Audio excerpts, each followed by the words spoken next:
자, 자아라는 말이 앞에 들어가 있습니다. 그렇죠? 네. 이게 자아 심리학자입니다.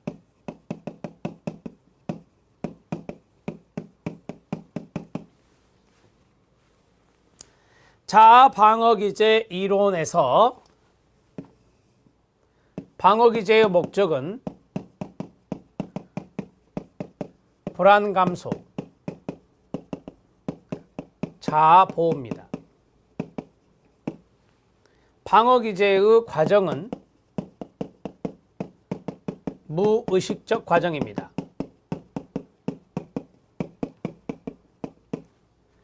방어 기제는 병리적 증거 아닙니다. 방어 기제는 한 번에 한 가지 이상을 사용합니다.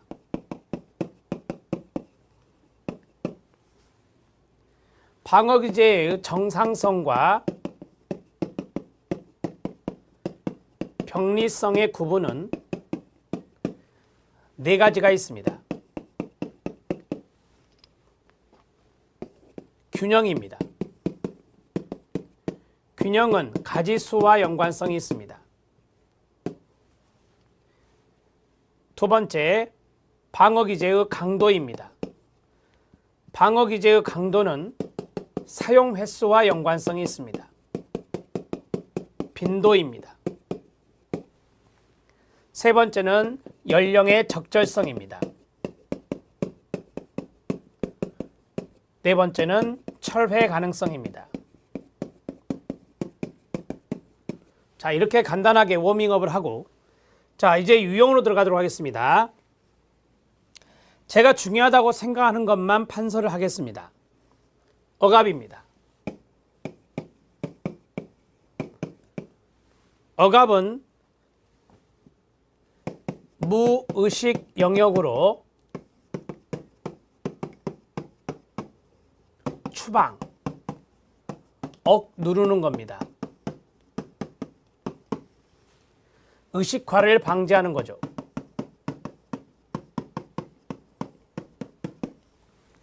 두 번째, 반동 형성입니다. 정반대로 행동하는 겁니다.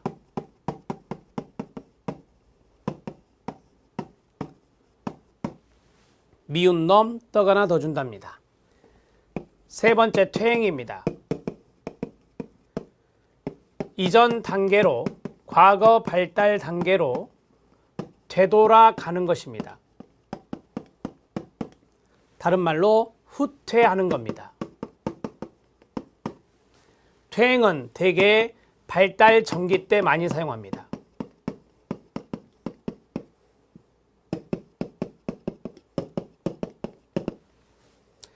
자, 그 다음에 동의시는 참고, 보상도 참고입니다.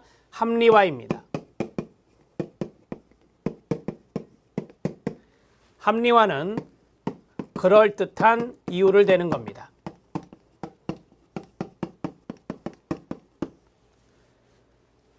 기제가 신포도형 기제, 단레몬형 기제, 투사형 기제, 망상형 기제가 있습니다. 신포도형 기제는 여우와 신포도,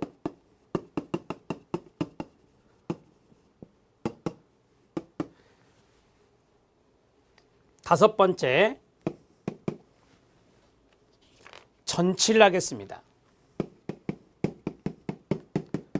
덜 위협적 대상에게 옮기는 겁니다. 어떠한 충동이나 행동들을 덜 위협적인 대상에게 옮기는 겁니다.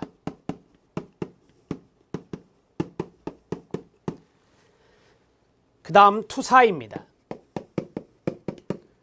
투사와 대비되는 것이 투입입니다. 투입은 내사와 동의어가 되고, 투사는 남 탓입니다. 타인에게 책임을 전가합니다.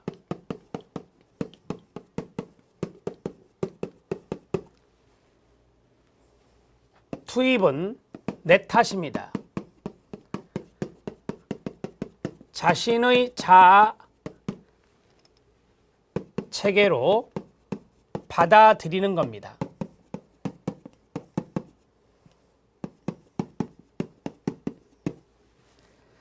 자, 됐고요. 승화입니다. 승화는 사회적으로 유용한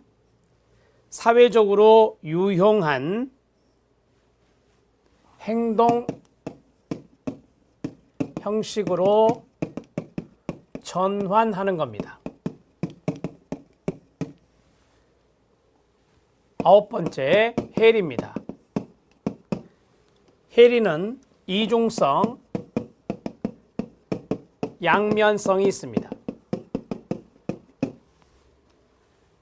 지킬 박사와 하이드가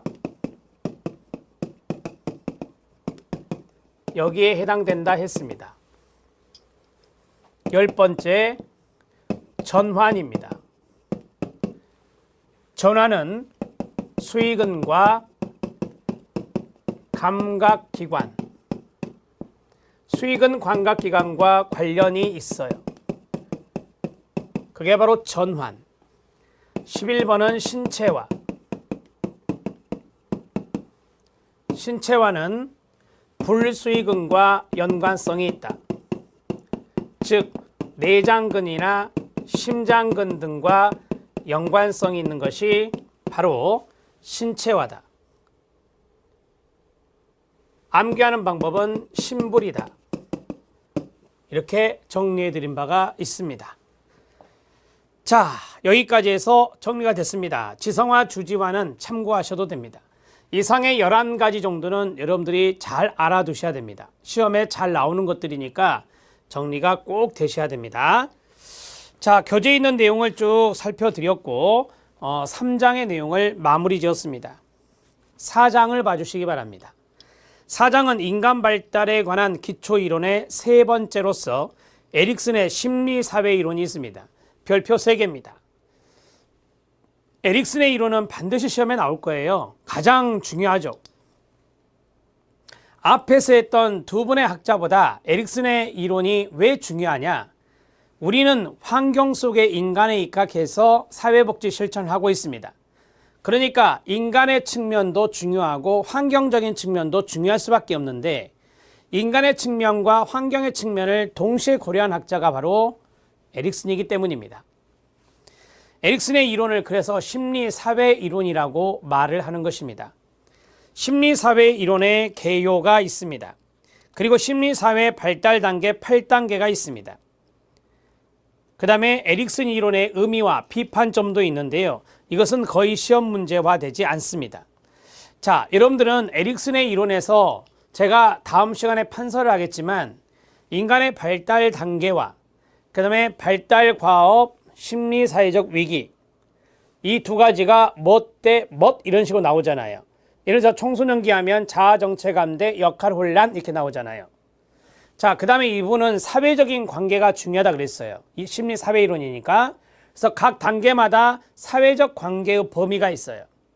그리고 이분은 자아를 강조했어요. 프로이드는 원초화를 강조했지만 이분은 자아를 강조한 사람이에요. 그래서 자아의 긍정적인 자아가 시험에 가장 많이 나오죠. 그래서 각 단계 8단계마다 긍정적인 자아 발달이 어떤 게 필요한지 거기까지의 연결 문제가 많이 출제가 됩니다.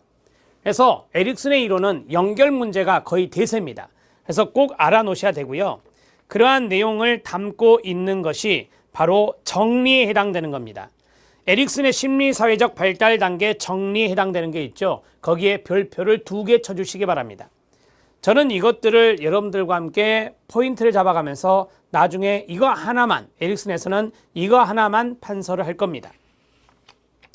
자, 워밍업을 해보도록 하겠습니다. 시간이 좀 있기 때문에 심리사회 이론의 개요입니다.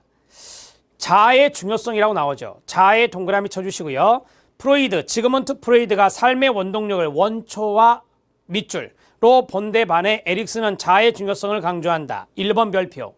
2번 생물학적인 힘보다는 인간관계의 경험을 중시한다. 인간관계에다가 사회적 관계라고 써주시면 됩니다. 3번 인간을 확실히 파악하기 위해서는 개인과 끊어요. 사회와 끊어요. 시간성의 관계를 이해함을 주장한다라고 했습니다. 개인, 인간이 있고 사회 환경, 사회문화적 요소가 있고 시간적인 부분이 있죠. 인간의 발달 단계. 그 다음에 네 번째, 발달이라는 개인의 심리적 발달과 끊어요. 개인이 만든 사회적 관계들이 병행하는 이중적 과정으로 봅니다. 4번 별표. 5번 각 단계마다 개인의 생리적 성숙과 더불어 사회적 요구가 있습니다. 발달갑이 있다는 거죠. 6번째, 하나의 위기로서 끊어요. 이 위기를 성공적으로 해결하면 더 성숙하지만 끊어요. 해결하지 못하면 성장이 왜곡되어 나타날 수도 있습니다.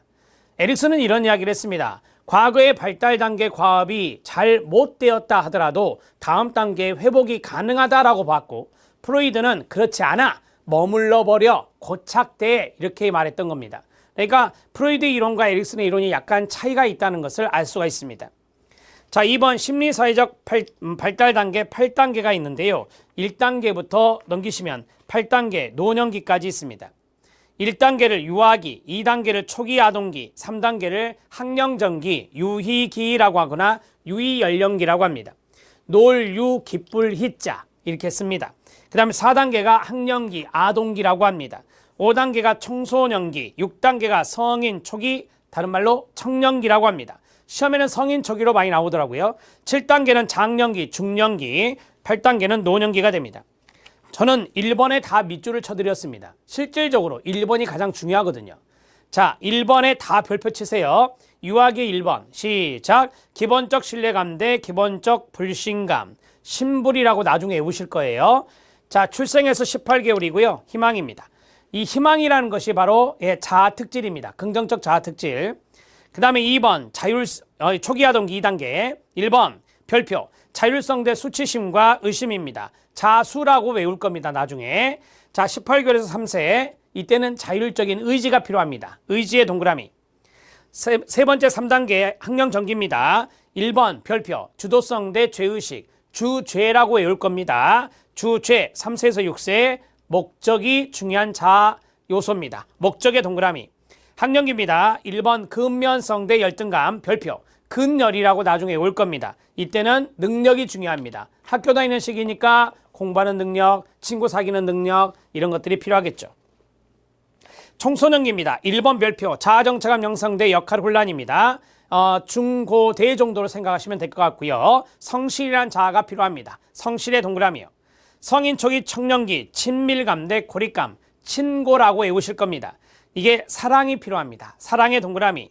장년기 1번 생산성 대 침체감이 있습니다. 생침의 동그라미. 자, 이때는 배려라고 하는 것이 중요하죠. 35세, 65세, 30년 정도의 아주 긴 시간인데 이때는 care라고 하는 배려가 중요합니다. 노년기입니다. 자아통합 대 절망감, 통절이라고 외우실 겁니다. 통절의 동그라미 치고요. 자아통합 대 통, 자아통합의 통, 절망감의 절, 통절. 그래서 이때는 지혜라고 하는, 삶의 지혜라고 하는 이러한 자아 특질이 중요합니다. 지금 제가 1번만 쭉 말씀드렸고 1번만 다 별표 치셔야 돼요. 그 밑에 있는 것은 부연 설명이에요. 1번이 가장 핵심이니까 1번에 다 별표를 치시면 됩니다. 자, 보시면 아시겠지만 이게 거의 다예요. 그 다음 밑에 정리가 나오고 그 다음에 에릭슨의 연구 심리사 이론의 의미가 뭐고 비판을 받는 점이 뭐냐. 그 다음에 프로이드와 에릭슨의 이론 비교가 나와 있죠. 이 내용들은 여러분들이 이제 다음 시간에 정리가 될 것입니다. 자, 간단하게 에릭슨에 대한 워밍업을 좀 해드렸어요. 다음 시간을 이해하기 좋게 먼저 앞에서 선행학습을 잠깐 해드렸습니다. 다음 시간에는 2번 심리사회 발달 단계 8단계의 내용을 쭉 보고 판서를 해서 이 4장을 마무리 줘 보겠습니다. 수고하셨습니다.